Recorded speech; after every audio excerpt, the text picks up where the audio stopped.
Ano naman yung tinanong? Tungkol dun sa girlfriend niya. Aray ko naman. Feel ko kasi si Leah in love pa rin sa ex-boyfriend niya. Yung bago ko. Leia, you okay? Leah, talk to me. Stop being so childish! Bahala ka sa buhay mo! Ano mo yung lokalok niya? Lokalok ka! Why does he hurt me so much? Tama na! Because you let him. Eh, kaya naman baliw na baliw ka kay ate girl eh. Iniyakan ka lang, tapos na-fall ka na. Battered girlfriend kasi siya. Oh, sabi mo nga. Pero, Pero ano? You're really such a nice guy. How come wala kang girlfriend? Hindi ako nag-girlfriend just because of having one. Gusto ko yung mamahalin ko talaga. Amin na phone mo. Hmm? Akin na ha. Here. Oh, there. What's this? Pag nag-break na kami ni Matthew at available na ulit ako, I give you permission na ligawan ako. Bye, Ozzy.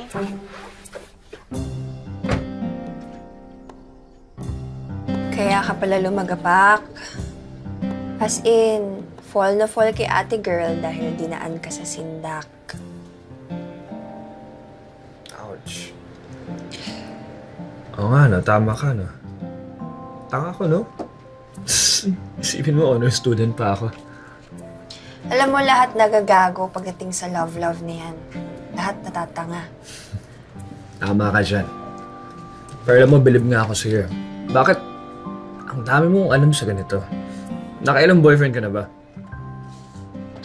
Wala. Wala. As in zero, wala? Eh, hindi nga, niloloko mo kayo, no?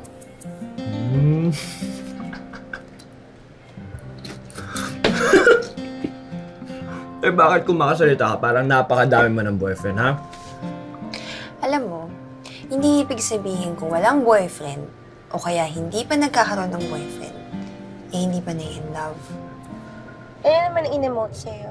Nilandi kasi ni ate girl si Kuya Boy. Eh, ito namang isang kuya, eh, uto-uto.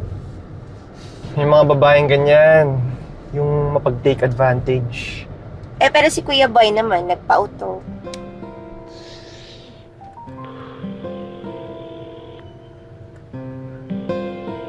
Hello? Hello? Hi, did I wake you up? Who's this? Sorry, this is Oz. Why now lang? Grabe ka. What do you mean? Break na kami ni Matthew. What? Sabi niya sa akin, it's over na raw. Pero nahuli ko siya, ka-text yung Matthew na yun. Tapos ito pa, suot pa rin niya. Yung necklace na binigay ng ex niya sa kanya. Come on, man!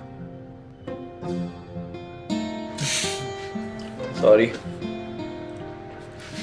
Kaya emotional dumping na yata ako sa'yo. Tensya ka na ba kung ano naisipin mo sa akin? Hindi, wala. Wala ako iniisip.